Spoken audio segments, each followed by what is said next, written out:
हिमालय के जंगल में टुनटुनी नाम की खूबसूरत चिड़िया रहा करती थी। वो पूरा दिन अपने घोंसले की देखभाल करती रहती। टुनटुनी चिड़िया बहुत ही मेहनती चिड़िया थी। वो जंगलों में सारा दिन भोजन की तलाश में घूमती रहती। उसी जंगल में एक कालू कौवा भी रहा करता था। वो हमेशा जंगल में घूमता रहता और जी, बरसात का मौसम जल्द आने वाला है। फिर आप अपने घर में आराम से रहना और बारिश के मजे लेना। अरे टुनटुनी चिड़िया, बारिश वारिश कुछ नहीं आने वाली, और अगर बरसात का मौसम आ भी जाए तब देख लूंगा। अभी तो मेरा एंजॉय करने का समय है, तो इसलिए अब मैं चलता हूँ। तुम करो अपनी मैं चलता हूँ, फिर कभी मिलकर बात करेंगे।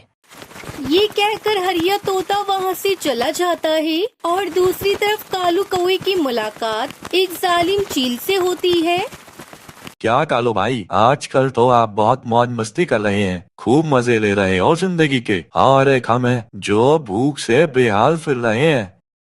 अरे चील भाई, अब मौज मस्ती कहाँ रही पहले की तरह। ये कहकर चील वहाँ से चला जाता है। कुछ ही दिनों बाद बरसात का मौसम आ जाता है और मूसलाधार बारिश होने लगती है। इधर टुनटुनी चिड़िया अपने घोंसले में आराम से बैठी रहती है और बारिश में भीगने के कारण कालू कौवा ठंड से कांपने लगता है। जानती भी नहीं हूँ।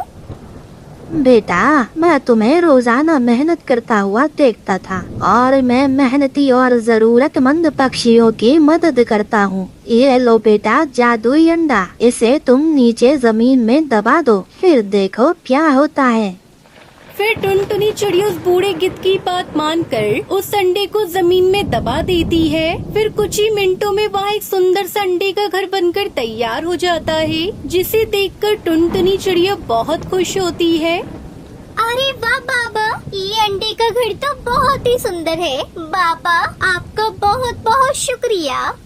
फिर वो गिद्ध बाबा वहाँ से चले जाते हैं और टुनटुनी चिड़िया उस जादुई अंडे के घर में खुशी खुशी अपनी जिंदगी बिताने लगती है।